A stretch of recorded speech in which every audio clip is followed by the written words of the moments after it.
নমস্কার সবাইকে। বিথির পাঠশালার ইউটিউব চ্যানেলে সবাইকে স্বাগত।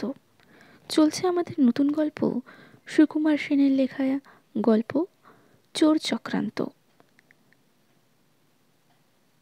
তবে আজকের গল্প শুরু করার আগে আমার চ্যানেলে যারা নতুন তারা চ্যানেলটিকে অবশ্যই সাবস্ক্রাইব করে ভিডিওগুলিকে লাইক করে দেবেন, ভালো লাগলে বন্ধুদের সঙ্গে শেয়ার করবেন এবং পাশে থাকা বেল আইকনটি অবশ্যই ক্লিক করবেন।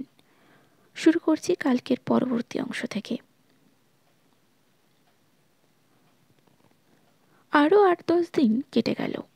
বেতাল ভট্ট ফিরে এসে হীরের মূল্য তালিকা দাখিল করার পর তৃতীয় ঘোষণা দেওয়া হলো। এত দ্বারা জনসাধারণ, ধনী এবং অভিজাত বর্গ এবং সৃষ্টি সমাজকে জানানো হচ্ছে যে মহাকাল দেবীর মন্দিরের চূড়ায় নতুন হীরকখণ্ড বসাতে হবে। যদি কারোর কাছে বড় হীরকখণ্ড বিক্রয়ার্থে থাকে তবে তিনি অবিলম্বে মন্দির অধ্যক্ষ শ্রী মধুরক্ষিতের সঙ্গে সাক্ষাৎ করুন। যথোচিত মূল্য দেওয়া হবে। বিক্রয়কারীর অতিরিক্ত লাভ হবে চিরস্থায়ী পণ্য। মহামন্ত্রী শ্রী শারদানন্দ। ঘোষণাটি প্রচারিত হওয়ার ২-৩ দিন পরে ইন্দ্রশিব মধুরক্ষিতের কাছে এসে বললে, আমার মনিব আমাকে পাঠিয়েছেন হীরের ব্যাপারে। আমাদের রত্ন ভাণ্ডার খুঁজে কোথাও একখণ্ড হীরে পাওয়া গেছে। সেটির আকার ওজন আপনাদের রত্নটির মতোই। তিনি বিকেলে আপনার কাছে আসবেন। খুশি হয়ে মধুরক্ষিত বললেন, অমনি হিরেটিও সঙ্গে আনতে বলবেন, তখনই দরদাম সব চুকিয়ে দেব। যে আজ্ঞা, তাই বলবো বলে ইন্দ্রশিব মধুরক্ষিতকে নমস্কার করে চলে গেল। মধুরক্ষিত ততক্ষণ শারদানন্দ ও কালিদাসকে খবর পাঠালেন যে তারা যেন বিকেলবেলায় মন্দিরের অবশ্যই আসেন। ধনদত্ত ও তার কর্মচারী ইন্দ্রশিব হিরে বেচতে আসবে। বিকেল হওয়ার আগেই কালিদাস মধুরক্ষিতের আবাসে হাজির হলেন। একটু পরই শারদানন্দও এলেন। তখন কালিদাস মধুরক্ষিতকে বললেন, ইন্দ্রশিব যা তোমাকে বলেছিল তা মনে থাকলে ঠিক ঠিক বলো। মধুরক্ষিত ইন্দ্রশিবের উক্তি যথাযথ পুনরুক্তি করলেন। শুনে কালিদাস চাঙ্গা হয়ে বললেন, বেশ বেশ। শারদানন্দ তার মুখের দিকে চাইলেন এবং বললেন, পরে বলছি। দণ্ড ২ পরে ধনদত্ত এবং ইন্দ্রশিব এসে হাজির হলো। তাদের বসতে বললেন মধুরক্ষিত। ৩ জনকে প্রণাম করে ২ জনে আসন গ্রহণ করলে। মধুরক্ষিত বললেন, কই হিরে এনেছ নাকি? হ্যাঁ, এই যে, বলে ধনদত্ত ইন্দ্রশিবকে ইঙ্গিত করলে। ইন্দ্রশিবের কোমরে গোঁজা বাঁধা ছিল। সে তা খুলে তার থেকে একটা কৌটো বার করলে। তারপর কৌটের ঢাকা খুলে তা মধুরক্ষিতের হাতে দিলে। মধুরক্ষিত দেখে শারদানন্দের হাতে দিলেন। শারদানন্দ দেখে কালিদাসের হাতে দিলেন। কালিদাস দেখে মধুরক্ষিতকে ফেরত দিলেন। মধুরক্ষিত কৌটোটি ধনদত্তের হাতে দিয়ে বললেন, রাখুন, আমি মিলিয়ে দেখি আকার আয়তন ঠিক মিলছে কিনা। এই বলে তিনি উঠে গিয়ে দপ্তরখানা থেকে একটি বই এনে আগেকার হীরের বর্ণনা পড়ে নিলেন। ইন্দ্রশিবের গেঁজেতে ছোট্ট মাপকাঠি আর হীরক হজরত ওজনের ছোট তুলাদণ্ড ছিল। হিরেটির মাপ আর ওজন যথার্থ মিলে গেল। ধনদত্ত বললে, এখন দামের কথাটা? শারদানন্দ বললে, আপনারা দুজনে একটু বাইরে যান, আমরা নিজেদের মধ্যে একটু কথা করে নিই। ধনদত্ত ইন্দ্রশিব বাইরে চলে গেল। মধুরক্ষিত বললেন, এ তো আমাদেরই সেই হিরে। কালিদাস বললেন, ঠিক বটে তো। মধুরক্ষিত বললেন, কোনো ভুল নেই। শারদানন্দ বললেন, এখন তাহলে করা যাবে কি? কালিদাস বললেন, আপাতত মধুরক্ষিত ওদের দুজনকে নিয়ে যান মণিরত্ন কোষ্ঠাগারে টাকা দেবার অছিলা করে। তারপর উনি বাইরে এসে কোষ্ঠাগারে তালা মেরে দিন। তারপর যা করার আমি করব। আপনারা দেখে যান আর আমি যেমন বলি তা করুন। মধুরক্ষিত ধনদত্ত ইন্দ্রশিবকে ভিতরে ডেকে এনে বললেন, চলুন রত্ন ভাণ্ডারে, সেখানে আপনারা যে দাম চান তা চুকিয়ে দেব।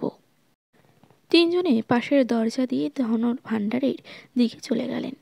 রত্ন ভাণ্ডারের দ্বারে গিয়ে মধুরক্ষিত ৩ তালা খুললেন। তারপর ৩ জনে ঘরে ঢুকলেন। ঢুকেই বললেন, ওই যে হিরেটা তো আনা হয়নি।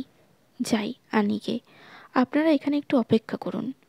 রক্ষীবিহীন রত্ন ভাণ্ডারে থাকতে পেয়ে শ্রেষ্ঠা ও তার কর্মচারী মনে মনে খুব খুশি হলো। মধুরক্ষিত বেরিয়ে যেতেই বাইরের তালা এঁটে দিলেন। তখন তাদের মনে আরও আনন্দ হলো। দুজনে এদিকে ওদিকে সোনা রূপার বাসনপত্র ছুঁয়ে ছুঁয়ে দেখতে লাগলো। এদিকে দণ্ডের পর দ্বন্দ্ব কেটে যায়, মধুরক্ষিত আর আসে না। ধনদত্ত ইন্দ্রশিবের মনে আতঙ্কের আবির্ভাব হলো। মহাকালের সন্ধ্যারতির ঢাক বাজল। আরতি শেষ হলে তাহলে থেমেও গেল। তবু রত্নভাণ্ডারের দরজা খোলে না। অবশেষে যখন খুলল তখন শ্রেষ্ঠী ও তার কর্মচারীর অবস্থা কাহিল। মধুরক্ষিত এসেছিলেন দুজন মন্দির প্রহরীকে সঙ্গে নিয়ে। কোনো কথা না বলে মধুরক্ষিত ধনদত্ত ইন্দ্রশিবকে নিয়ে প্রকোষ্ঠের বাইরে এসে তিনি তালা লাগালেন। ক্ষীণ কণ্ঠে ধনদত্ত বললে, আমার টাকাটা? হবে হবে, হিসেবে একটু গড়বড় হচ্ছে। মধুরক্ষিত বললেন, কি গড়বড়? একটু পরেই শুনতে পাবেন। এই বলেই ধনদত্তকে প্রহরী দুজনেই জিম্মায় রেখে মধুরক্ষিত ইন্দ্রশিবকে নিয়ে চলে গেলেন। যেখানে শারদানন্দ এবং কালিদাস বসেছিলেন সেখানে তাকে হাজির করলেন। ইন্দ্রশিব ঘরে ঢুকতেই কালিদাস তাকে জিজ্ঞাসা করলেন, তুমি তো মন্দিরের চূড়ার রত্নটি কখনো দেখনি? আগে না, দেখার কোনো উপায় ছিল না। তাহলে কি করে বুঝলে যে তোমাদের রত্নটি ঠিক রত্নচূড়ার মাপসই? কই, সে কথা তো আমি বলিনি। হ্যাঁ বলেছিলে মধুরক্ষিতকে, মনে করে দেখো। সকলের কথা বিকেলে ভুলে গেলে? আমাদের রত্নভাণ্ডার খুঁজে একখণ্ড হিরে পাওয়া গেছে, সেটির আকার ওজন আপনাদের রত্নের মতোই। ইন্দ্রশিব নির্বাক। কালিদাস বললেন, এইভাবে চূড়ারত্ন চুরি করার মতলব কার মাথায় থেকে বেরিয়েছিল, তোমার না কর্তার? ইন্দ্রশিব বললে, সে কথা আমায় জিজ্ঞাসা করবেন না মহাশয়, সব দোষ আমি স্বীকার করে নিচ্ছি, কর্তাকে রেহাই দিন। কালিদাস মধুরক্ষিতকে কিছু ইঙ্গিত করলেন।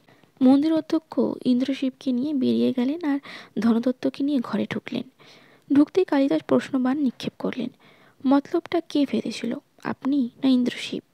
ধনদত্ত কাঁপতে কাঁপতে হাত জোর করে বলে, আমি কিছুই জানি না, সবই ওর ইন্দ্রশিবটার কাজ। কিন্তু আপনি তো বেচতে এসেছেন, টাকা তো আপনি নিতেন, টাকা তো আপনারই অধিকার, ওর তো নয়। কিছুক্ষণ চুপ করে থেকে কালিদাস বললেন, আপনার অপরাধ ক্ষমার অযোগ্য। আপনার পূর্বপুরুষেরা বহুকাল ধরে মহাকালের রত্নভাণ্ডারের পরীক্ষক ছিলেন, সেই খাতিরে আপনাকে মন্দিরের সৃষ্টির মর্যাদা দেওয়া হয়েছিল। সেই মর্যাদা আপনি কাদায় লুটিয়েছেন। আপনার এই অপরাধের বিচার প্রকাশ্যে এবং রাজসভায় হওয়া বাঞ্ছনীয়, কিন্তু তাতে বাধা রয়েছে। মহাকালের মর্যাদার স্থানই ঘটবে জনসাধারণের চোখে, তাই আমরা এক্ষুনি আপনার বিচার করতে চাই। মহামন্ত্রী বিচারক, আমি অভিযোক্তা, মন্দির অধ্যক্ষ সাক্ষী। ধনদত্ত ঠকঠক করে কাঁপতে লাগল। কালিদাস বলেন, বিচার আরম্ভ হওয়ার আগে একটা কথা জানতে চাই। সত্য করে বলুন, কেন রত্নটি বাইরে পাচার না করে নিজের কাছে রেখেছিলেন? ওটি যে আপনার কাছে ছিল তা আপনি অস্বীকার করতে পারবেন না। আপনি ওটি এখন বেচতে এসেছেন। মাথা নত করে কিছুক্ষণ চুপ করে থেকে ধনদত্ত হাত জোর করে কপালে ঠেকিয়ে বললেন, রত্নটি সরিয়ে ফেলার খুব ইচ্ছে ছিল, কিন্তু এক স্বপ্ন দেখে সে চেষ্টা আর করিনি। কি স্বপ্ন? রত্নটি হাতে আসার তৃতীয় দিন রাত্রিবেলায় স্বপ্নে দেখলুম আমি যেন রত্নটি নিয়ে মথুরার পথে হনহন করে চলেছি। যেতে যেতে হঠাৎ পাশের ঘাস বন থেকে একটি সাদা মোটা সাপ ফসফস করতে করতে এসে আমার মাথায় ছোবল মারলে। আমি অজ্ঞান হয়ে গেলুম। তখনই ঘুম ভাঙল। বুক দূর দূর করছে, ঘামে ভিজে গেছি। বুঝলুম মহাকালের এই স্বপ্নাদেশ। এ রত্ন তাকে ফেরত দিতেই হবে, নইলে নিস্তার নেই। কিন্তু দিই কী করে? ইন্দ্রশিবকে স্বপ্নের কথা বললুম। শুনে সে শিউরে উঠল। সেও বললে, যেমন করে হোক হিরেটি মন্দিরে ফেরত পাঠাতেই হবে। আমি ভাবলুম, না হয় পুজোর ছলে মন্দিরে গিয়ে ঠাকুরের কাছে চুপি চুপি রেখে আসব। কিন্তু সত্যি কথা বলি, মনে লোভও আছে। ওটি হস্তগত করতে বেশ কিছু অর্থ ব্যয় হয়েছিল, সেটিকে পূরণ করা যায় না? লাভ না হয় নাই হলো। এরকম ভাবছি এমন সময় ইন্দ্রশিব এসে আমাকে মহামন্ত্রীর প্রথম ঘোষণাটির কথা বললে। আমার মনে ভরসা জাগলো, হয়তো কিছু টাকা তুলতে পারবো।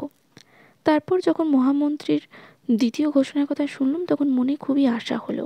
সেই দিনই ইন্দ্রশিবকে বললুম, চল যাই, আজই ওটি মন্দির অধ্যক্ষকে বেচতে। ও বললে, এত তাড়াতাড়ি করা ঠিক হবে না, 8-10 দিন সবুর করলে ভালো হয়। আমার আর তার সইল না, তাই আজ সকালেই ওকে পাঠিয়েছিলাম। কিছুক্ষণ সকলেই চুপচাপ। তারপর নীরবতা ভাঙলেন কালিদাস। তিনি মহামন্ত্রীকে বললেন, এখন আপনি বিচার করার আজ্ঞা দিন। শারদানন্দ খানিকক্ষণ ভেবে নিলেন। তারপর ইন্দ্রশিবকে হাজির করতে বললেন। মধুরক্ষী ইন্দ্রশিবকে নিয়ে এলেন। তারপর ধনদত্তকে সম্বোধন করে মহামন্ত্রী বললেন, এ ব্যাপারে দায়িত্ব সম্পূর্ণভাবে আপনার। রত্নচুরির ষড়যন্ত্র আপনারই করা। ইন্দ্রশিব ও মূল স্থান থেকে আগত মণিকার আপনারই নিয়োগ এবং আদেশ করার মতন কাজ করেছে। ওরা চোরের সহযোগী, তবে নিজেরা চোর নয়। আপনি আপাতত একমাত্র অপরাধী। আপনার অপরাধ আমরা উক্ত এবং আচরণই অভিব্যক্ত হয়েছে। সাক্ষী সাবুত্যের অবশ্য করে না। আমাদের অর্থাৎ মহাকালের দিক থেকে অপরাধ খুবই গুরুতর নয় বটে। সাধারণ চুরি কখনোই গুরুতর অপরাধ নয়, তবে আপনার দিক থেকে অপরাধ গুরুদ্রোহের মতোই মহাপাপ। এ পাপ আপনার অন্তরের জীবনের শেষ মুহূর্ত পর্যন্ত জ্বলতে থাকবে। সুতরাং আপনাকে অধিক শাস্তি দেওয়া নিষ্প্রয়োজন। তবে আপনার যে তার উজ্জয়িনীতে থাকা চলবে না তা আপনি নিজেই হয়তো স্বীকার করবেন।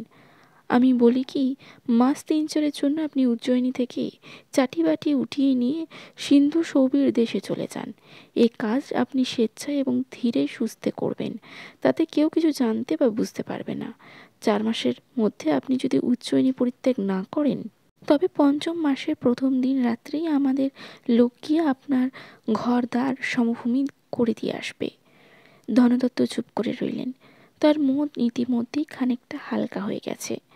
ইন্দ্রশিবের দিক থেকে মহামন্ত্রী বললেন, তুমি অন্যায় করেছ, তবে যেহেতু তা প্রভুর নিয়োগ অনুসারে করেছিলে সেই হেতু আমাদের সরাসরি দণ্ডযোগ্য নও তুমি।